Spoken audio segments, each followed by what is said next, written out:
Yeah, absolutely. And so I wanted to give everybody a quick recap on how this evening will work.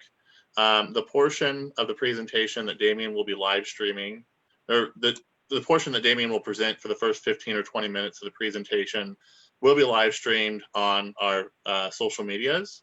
Um, and then once we finish that presentation, we will stop the live stream feed and go into breakout rooms. The breakout rooms will be led by Jacoby Crowley, who is our Southwest field organizer.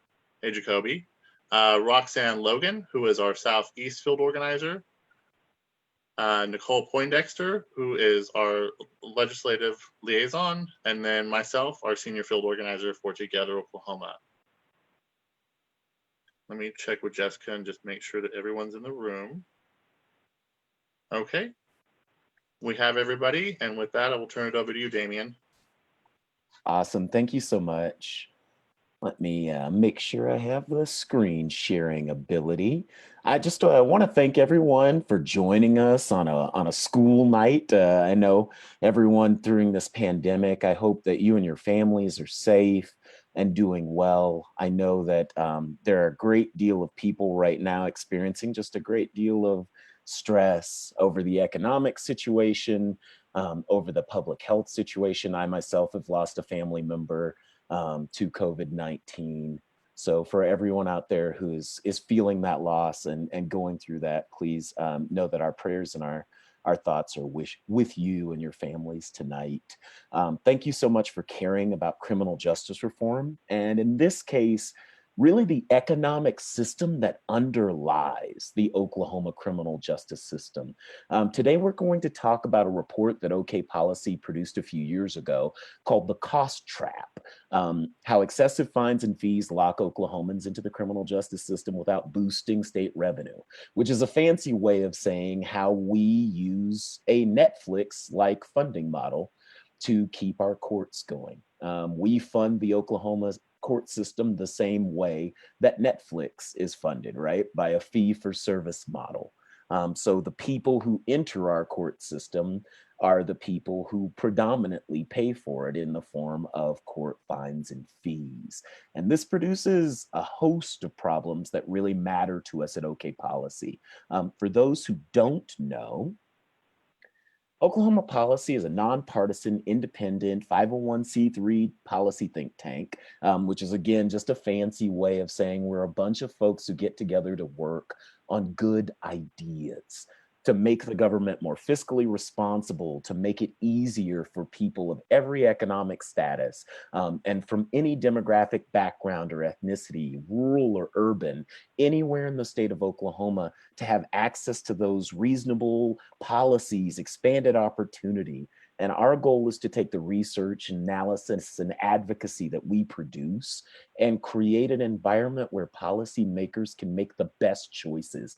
I like to say my job is a lot like folks who work in the medical field who talk to doctors. And, you know, if they find out in Wisconsin, doctors are doing this wonderful remedy that decreases mortality and increases people's wellness and saves money in medical treatment. There are folks who literally look for those best practices and try to bring them to Oklahoma. My job is to sort of do that with the criminal justice system, to look at what works in Minnesota and Massachusetts and Texas and Georgia and other parts of the United States with, in many cases, much lower incarceration rates and less of a prison crisis, to make those places actually work. So that's kind of who we are.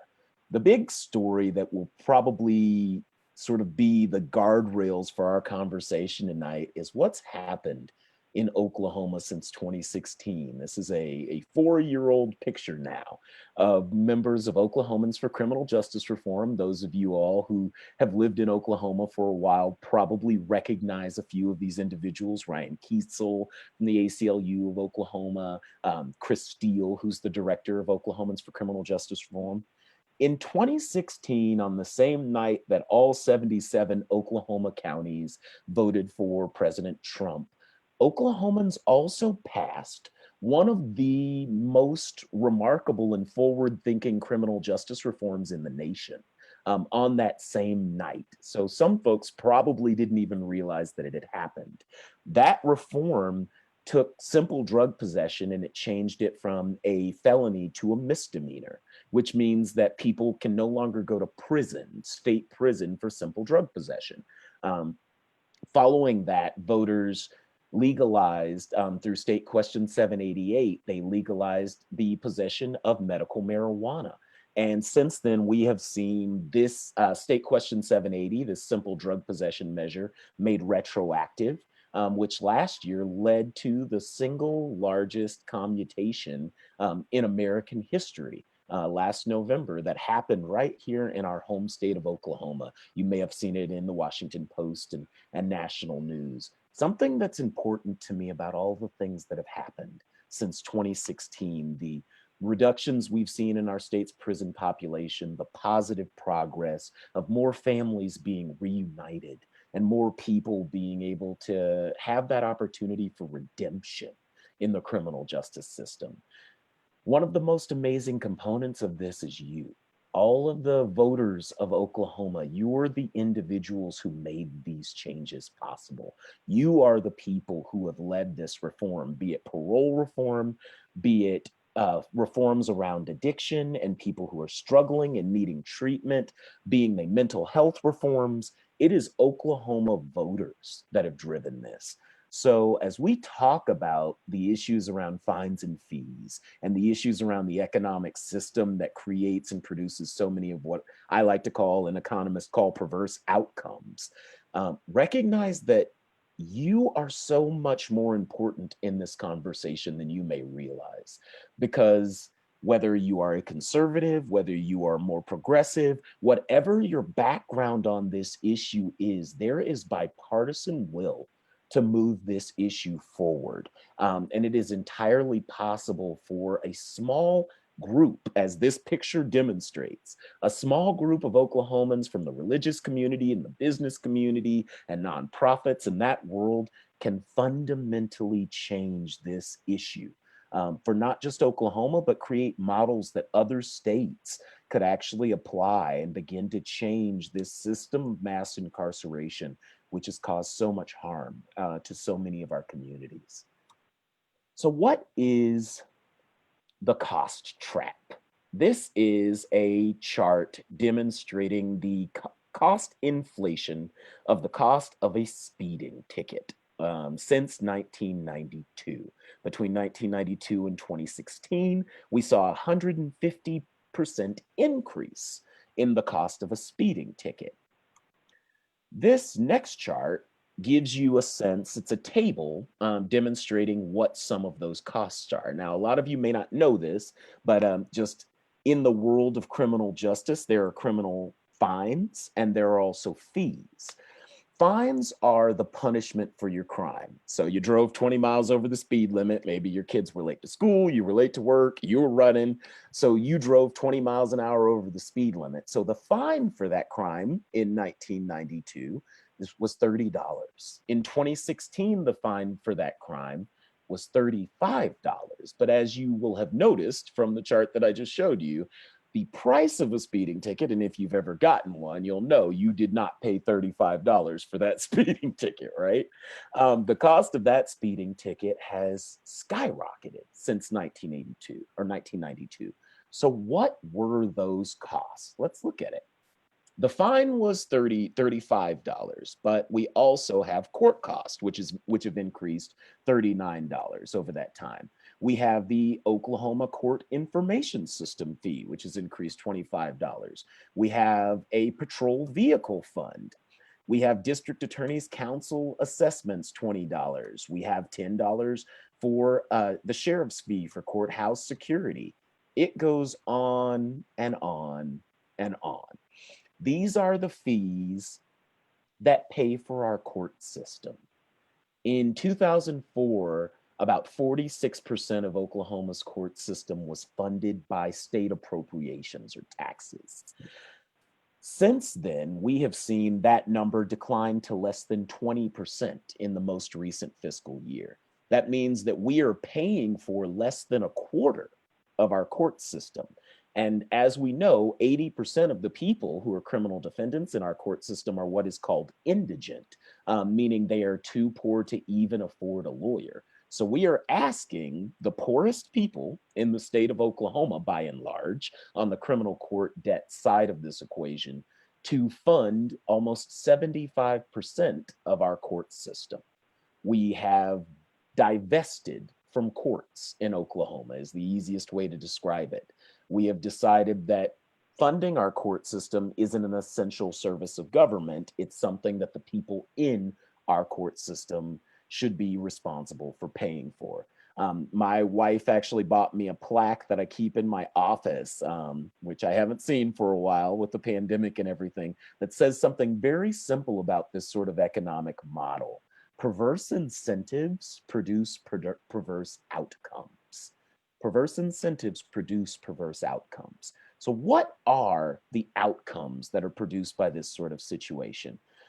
This is what those sorts of outcomes can look like for someone with low-level offenses. This is a payment plan for someone who is unemployed, who was actually defined as likely experiencing homelessness at the time of this arrest for possessing less than a gram of methamphetamine.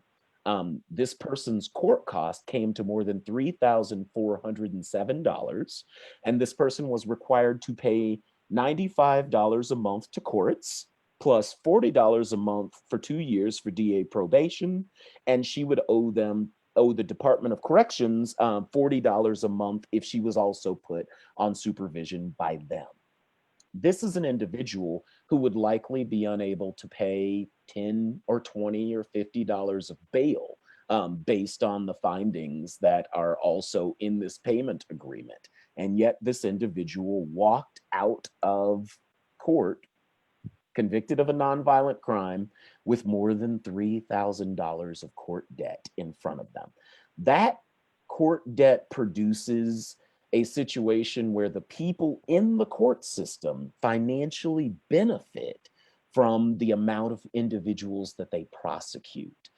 Even prosecutors that I've sat on panels with, like the Oklahoma County DA, David Prater, about as much of a stickler for the law and order side of the equation as you could imagine, has said that this is a perverse funding mechanism. It creates the appearance that prosecutors are making money off of the people that they are prosecuting, and it is not the appropriate way to fund the justice system.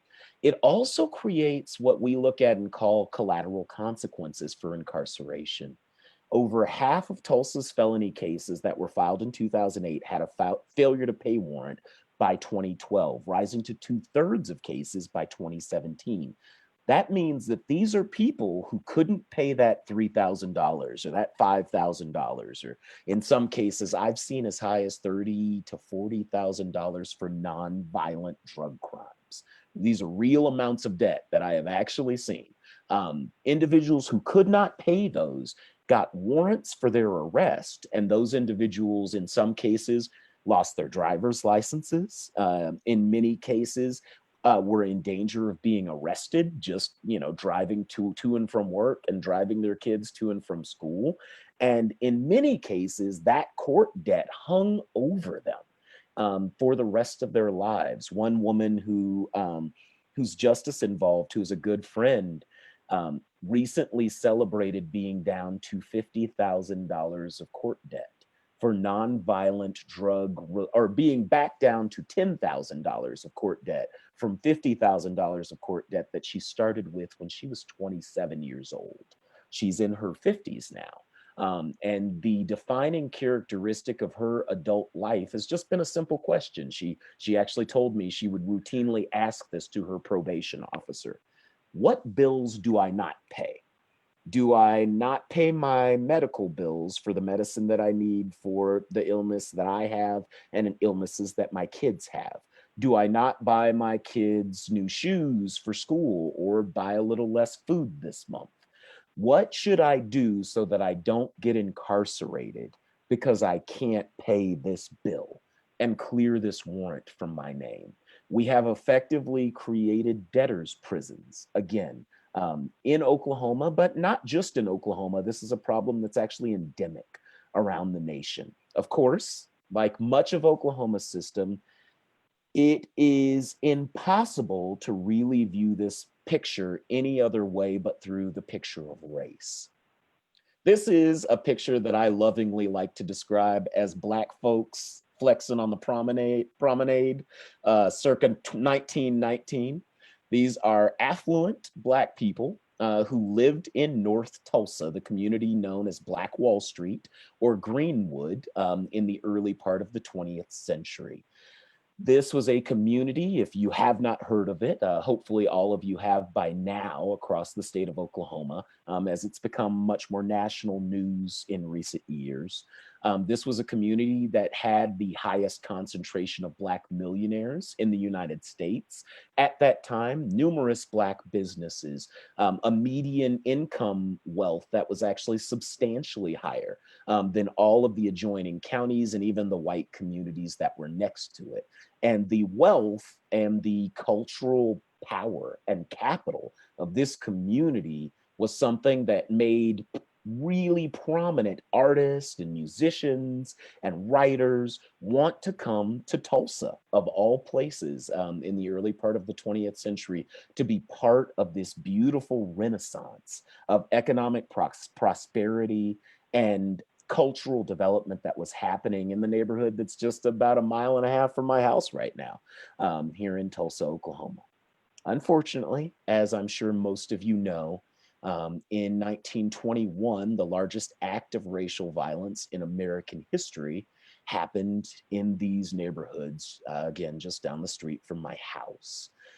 This racial violence destroyed enormous amounts of wealth. The economic damages have been assessed in the millions, of lost capital, of lost housing, businesses burned to the ground, hundreds of homes, hundreds of neighborhood, more than 36 city blocks actually bombed from the air by the National Guard, and numerous people, untold numbers of Black Tulsans killed by an organized mob that was guided by the police in that time period.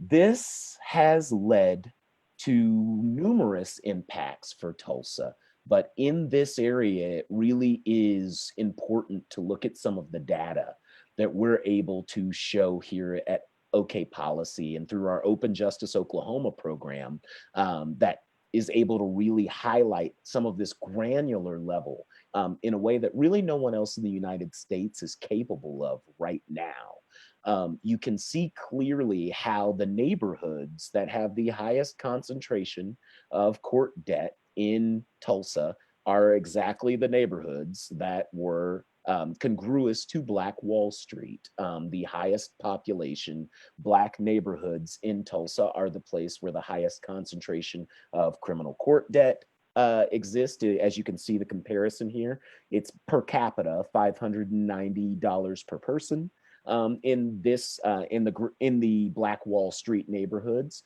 versus $31 a person in the neighborhoods that we would describe as South Tulsa. So some of those areas are moving towards Jenks and Bixby, as you can see on the map. This produces so many externalities, as we like to call them in economics, which is just downstream effects of the way a system works.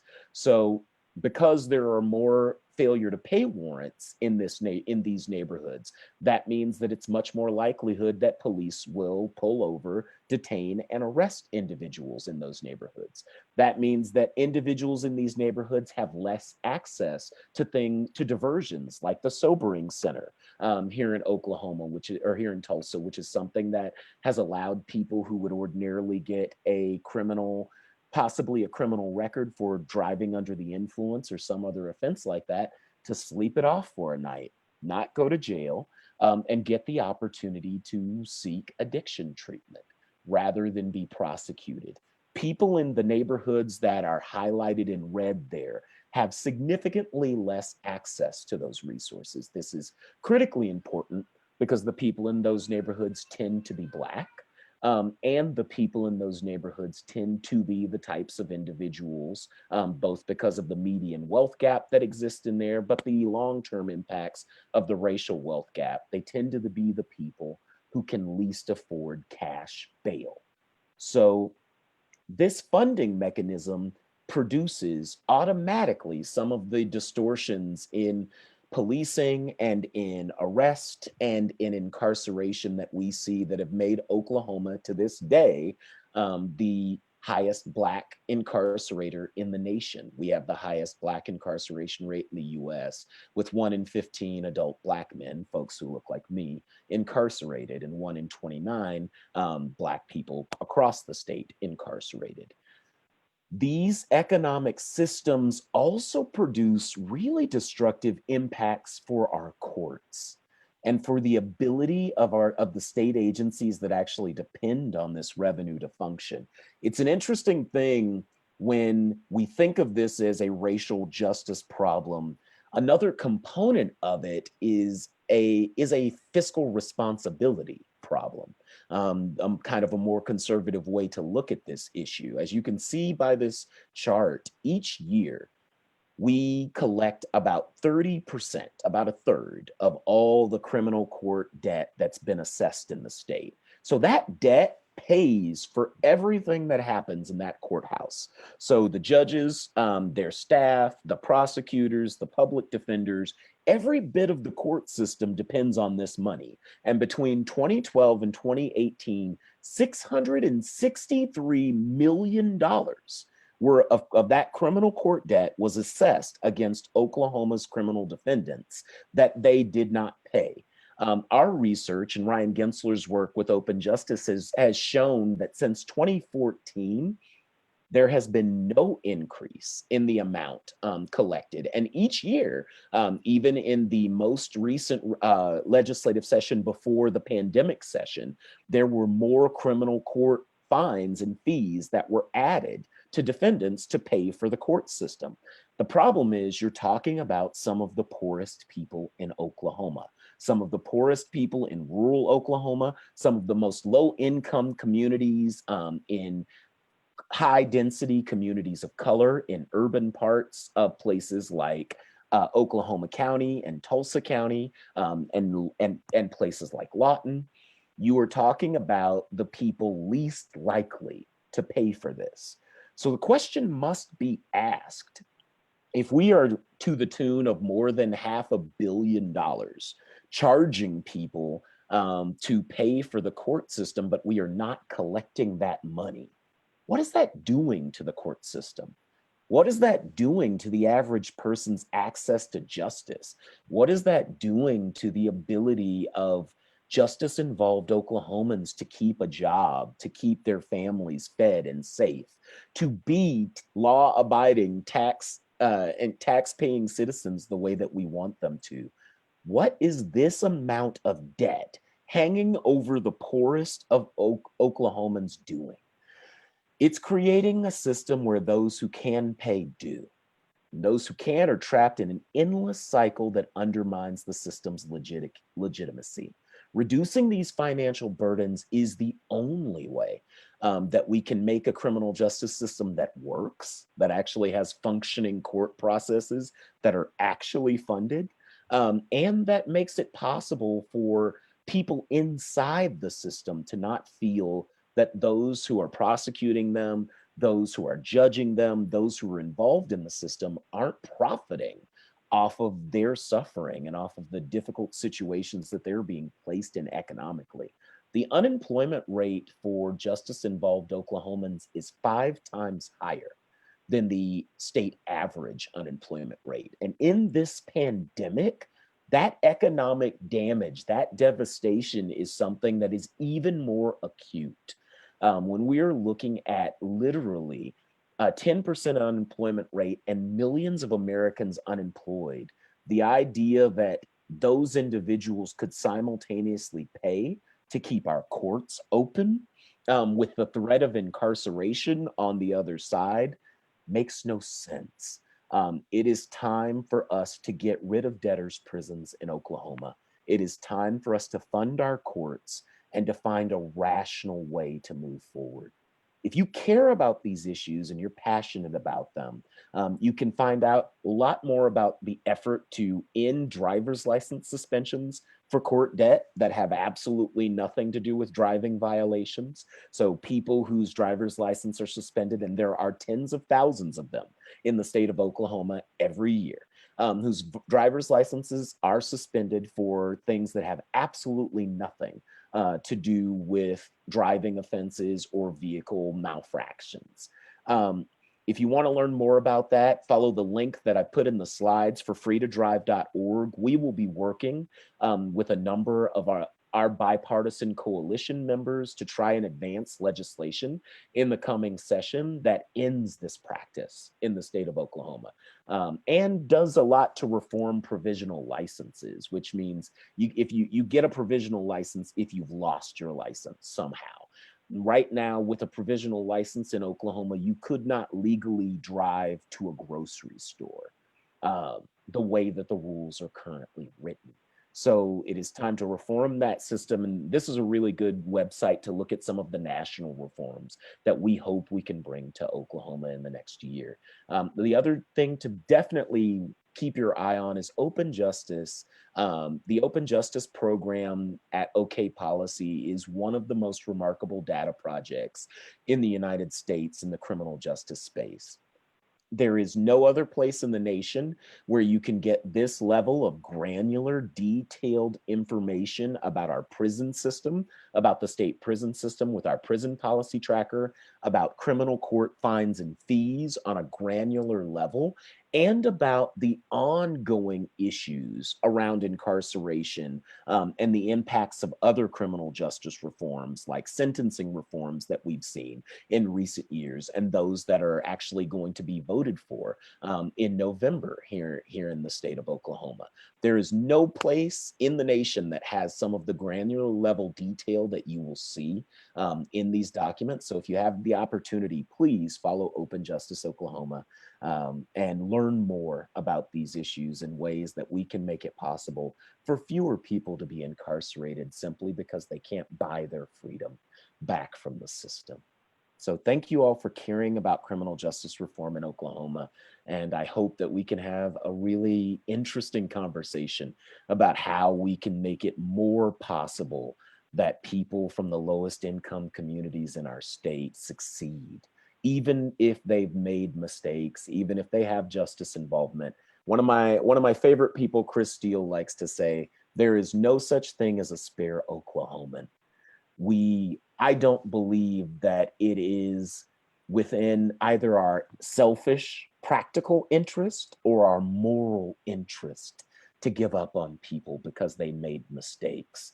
And if someone has served their time and gone into the system and tried to make a change, I think it's incumbent on us to give them the tools that they need to do the work to get better, and to not land them with debt that becomes the defining characteristic of their lives just to pay for our court system.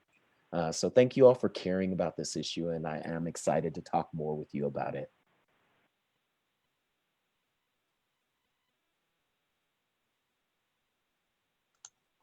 Thank you so much, Damion, for sharing with us. I will give it a few minutes while we conclude our face